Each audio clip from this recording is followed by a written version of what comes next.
10 sulit na smartphone guys sa may 10,000 po na presyo. At 10 smartphone din po na mga pangit po sa may less than 10,000 din po na mga presyo. Lahat po ng smartphone na babanggitin ko dito is lahat po ito is global version. Para po sa mga duda pa sa mga China ROM. Medyo mahaba-haba po itong video natin guys. Dahil halos lahat po ng smartphone sa 5K to 10K na SRP, isa-isahin po natin yan.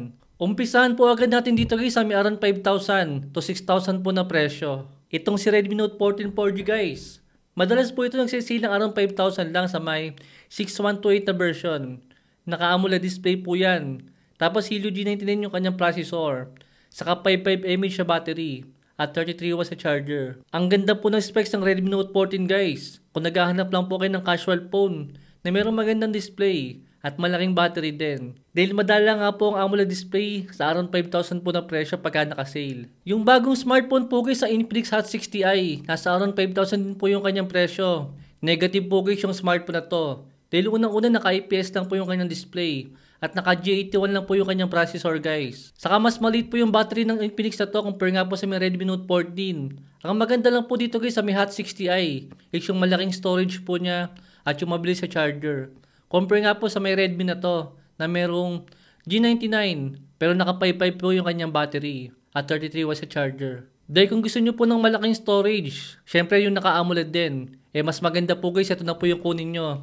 Yung bagong labas lang po na Hot 60 Pro.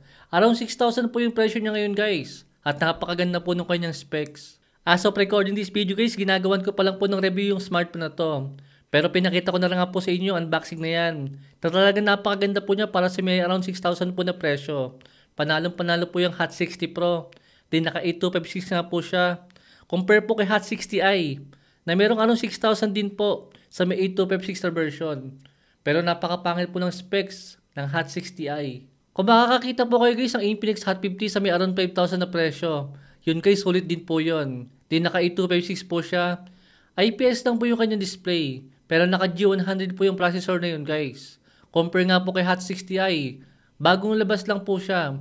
Pero yung kanyang processor naman, mas mahina pa po. Compare po sa may Hot 50 last year. Basta kahit anong smartphone po na mayroong G81 na processor, at G92, at G91, sa around 5K to 6,000, negative na yun guys. Dahil sulit lang po ang G81, saka po ang G91, at G92 Max, kung ang presyo lang po ng smartphone is less than 4,000, doon lang po siya sulit. Pero guys, ang nag-iisang smartphone lang po sa akin na merong sulit na G81 na processor is itong si Realme C75X. Dahil po sa malaking battery niya, IP ratings po na merong water and dust resistant, saka po mabilis sa charger.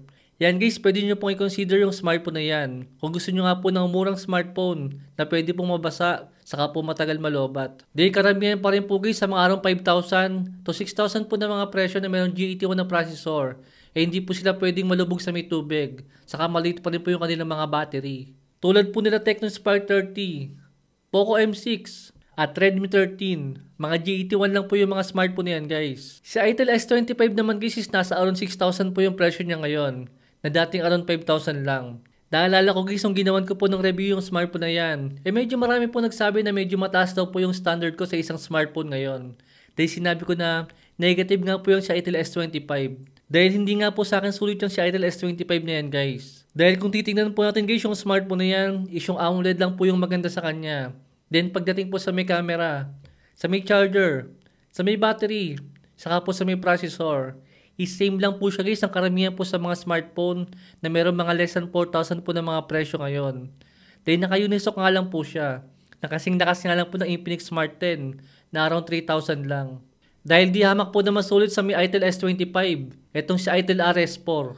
Hanggat meron pong stock ang smartphone na yan guys, hindi rin po ako sa inyo magsasawang i-recommend yan. Dahil maganda po yung kanyang specs sa around 5,000 po na presyo.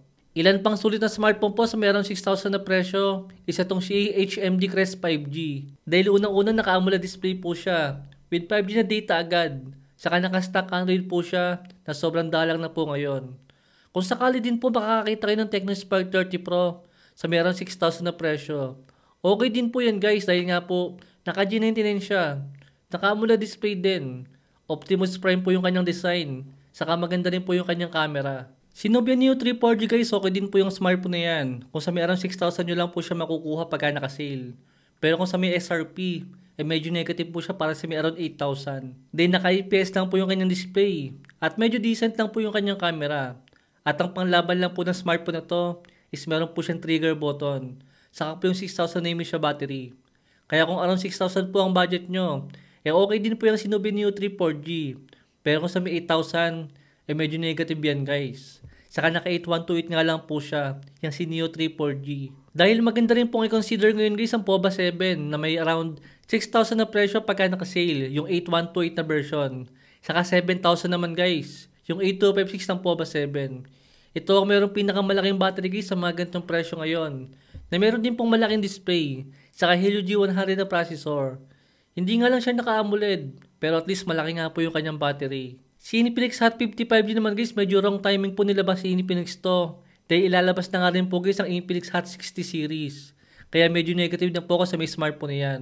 Naka 5G nga po siya sa may around 6,000 to 7,000 na presyo. Kaso yun lang po ang okay sa kanya. Dahil kung 5G na smartphone lang din naman guys ang gusto natin, nandyan din po ang Samsung Galaxy A16 5G. Nagsasale din po siya guys ng around 6,000 to 7,000 po na presyo. Pero naka-AMOLED na nga po si Samsung. Maganda pa po yung kanyang One UI at naka-Samsung ka pa. Isang problema lang po dito guys na baka hindi nyo magustuhan is naka-teared up notch lang po siya. Dahil marami nga po sa mga ganitong presyo ngayon is naka-punch hole na. Pero still guys, hindi pa rin naman tayo lugi sa may Samsung Galaxy A16 5G. Dahil unang-una nga po is yung quality ang binayaran natin dito. Saka po okay pa rin po yung kanyang specs. Si Realme C75, negative na po yung smartphone na yan para sa akin. Dahil yung Helio G92 Max sa processor niya, is same lang po yan guys ng Helio G81. Na processor din po guys ng C75X, na mas mura nga po dyan sa may C75 na walang X. Yung Itel S25 Ultra naman guys, kung magsisale po yan guys ng less than 7,000 lang, pwede na po yan. Dahil naka-AMOLED curved display nga po siya. Maganda rin po yung kanyang camera. Ang problema lang po ng smartphone na yan, dating 8,000 po yung kanyang SRP. Pero ngayon lumalagpas na nga po sa 8,000 yung kanyang presyo. Hindi ko maintindihan yan guys. Tapos naglabas na po sila ng 512GB na version. Sa may lagpas 10,000 din po na presyo. Hindi nyo kailangan guys ang malaking storage. Kung hindi nyo naman mapapakinabangan yan. Dahil masyado pong mahina yung kanyang processor. Dahil naka-Unisoc lang po yan guys. Kasing lakas po ng Infinix Smart 10, ng Tecno Spark Go 2, i3 CT100, na mga less than 4,000 lang po yung mga presyo. Sadyang malaki lang po yung kanyang storage at sadyang naka-AMOLED curved display lang po siya. Alam nyo, isa po yung sa mga nakikita kong scam na ginagawa po ng ibang smartphone brands. Yung entry level po nila na around 3,000 yung presyo. Saka po yung mid-range na smartphone nila na kulang 10,000 po yung presyo. Magugulat ka guys. Design lang po yung pinagbago sa kanya. Pero yung performance po ng dalawang smartphone na yan is almost identical lang. Isipin mo 3,000 yung presyo. Saka 10,000 po yung presyo. Magkasing lakas lang. Kumbaga tataas lang po nila yung storage. Saka po yung RAM na mas mahal. Saka gagandahan po yung design. Saka po medyo gagandahan din yung camera. Pero yung display, saka po yung performance, or even yung battery, is identical lang po sila. Hindi ba pwede na itaas din po nila yung processor pagka po itinataas din po nila yung presyo ng smartphone nila? Dahil alam nyo po guys, ang number 1 na gumagawa niyan is si Oppo guys. Isipin mo yung pinakamurang smartphone po nila na Oppo A5i. Na sa totoo lang yan lang din po guys ang Oppo A3X na 3.5 na nga lang po yung presyo. Magkasing lakas lang po sila ng Oppo A5 Pro na meron po 9,000 na SRP. Lamang syempre sa may camera, saka po sa may battery, at saka po sa may design, yung mas mahal na version, compare nga po sa mas mura. Pero majority po ng kanilang specs, halos same lang po sila. Kumbaga naka 464 lang po yung Oppo A5i na 3.5 yung presyo. Habang yung Oppo A5i Pro is meron po siyang 8128 na version. Pero yung difference po nila sa may presyo, grabe guys, lagpas doble. Kung hindi mo titingnan ng maigi yung specs po ng dalawang smartphone na yan, pwede mong masabi na itong mas mahal syempre mas maganda yan. Compare po dun sa mas mura. Di ko naiisa-isain guys yung mga smartphone ni Oppo. Basta lahat po ng smartphone ni Oppo sa less than 10,000 na presyo. Lahat po yan guys negative para sa akin. Pero nasa sa inyo pa rin naman guys kung gusto nyo ng Oppo na smartphone. Hindi ko naman kayo pipigilan. Dahil kung gusto nyo lang po talaga ng Oppo, di hamak na masulit po yung smartphone nila na Oppo A5i, saka po yung Oppo A5X. Nasa 3,000 to 4,000 po yung presyo niya pagka naka-sale. Pero yung smartphone po niyan guys, kasing lakas nga lang din po ng mga mas mahal na mga Oppo ngayon na umaabot nga po ng kulang 10K. Dagdag ko na nga rin po palagi si Honor X7C, hindi na kailangan na mahabang paliwanag to. 9,000 po yung kanyang SRP, pero kahit mag-sale po yan guys ng around ng kulang 8,000, negative pa rin po yan para sa akin. Unang-una naka-TFT lang po yung kanyang display. 2015 pa po guys yung ganyang klase ng mga display. Pero kung mukhang marami pa pong stock si Honor ng ganyang klase ng display. Kaya kahit 2025 na, ganyan pa rin po yung mga smartphone nila. Sila Infinix Note 50 guys, saka po ang Tecno Camon 40. Yan po guys, madalas po yun mag-sale ng around 8,000 lang. At sobrang ganda po ng dalawang smartphone na yan. Si Infinix po guys, ang kunin nyo kung gusto nyo po ng premium na build quality. Then naka-metal frame nga po siya. At glass back pa. Tapos maganda rin po yung kanyang camera. Tapos naka AMOLED display din yan guys. Pero kahit naka-Helio G100 yan guys, napakaganda po ng specs. Ng overall na specs po ng Infinix Note 50. Compare nga po sa iba. Kumbaga itong si Infinix Note 50 guys, para po siyang isang Mio Sporty na naka-setup. Yung napakarami po niyang accessories. Maganda po yung kanyang mags. Nakatambutso rin. Naka-setup po siya. Pero kahit anong gawin nga po ng Mio Sporty, still mas maganda pa rin po. Syempre yung NMAX. Dahil makakakuha nga po tayo guys ang Helio G100 sa mga less than 7,000 na presyo. Pero guys, yan po yung mga Mio Sporty na stock version lang. Hindi po sila yung mga nakasetup. Kung willing ka naman guys, isakripisyo ang metal frame saka po yung glass back. Nandyan din po guys ang Tecno Camon 40. Helio G100 din po siya. Naka-AMOLED display din. Pero guys, mas maganda po yung kanyang camera. Na kahit po yung ibang mga smartphone na merong 20K na presyo, talo pa rin po ng Tecno Camon 40 pagdating po sa kanyang camera. Ganyan pong kaganda guys ang camera ng Tecno Camon 40. Pero nasa 8,000 lang po yung presyo niya ngayon pagka nagsisale. Kaya kung more on camera po kayo, wala na po kayo bang marirecommend sa inyong smartphone, kundi si Tecno Camon 40, kung nasa 8,000 po yung budget nyo ngayon. Pero kung gusto nyo nga po ng pang-forma at magandang build quality, si Infinix po yan guys. Si Infinix Hot 50 Pro Plus naman, last year po sobrang sulit yan sa may around 7,000 na presyo. Dahil napakanipis nga po niya at napakaganda ng design. Ganun pa rin naman ngayon guys, sobrang ganda pa rin niya. Ang problema lang po is paparating na po yung Hot 60 Pro Plus na siguradong same price lang po.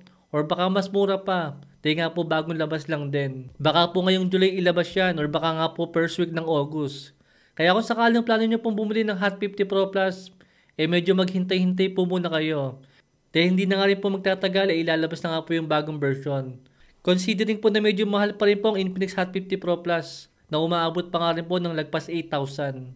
Si Nubia Neo 3 5G naman, kung sa may 10,000 na SRP nyo po makukuha yan, medyo negative din po yan guys para sa akin.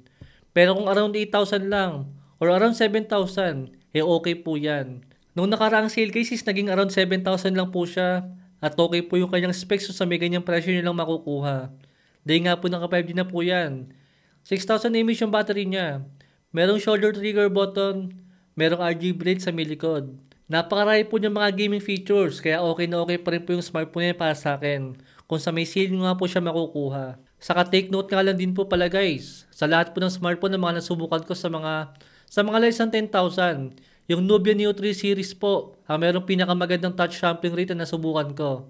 At malaking tulong po yan guys, kung talagang mahilig po kayo mag-games. Si Vivo Y29 guys, muntik na rin po maging sulit yung smartphone na yan para sa akin. Then nasa around 8,000 nga po yung kanyang presyo. Naka 6.5 mAh yung kanyang battery. 44 watts po yung kanyang charger. 50 megapixel yung kanyang main camera.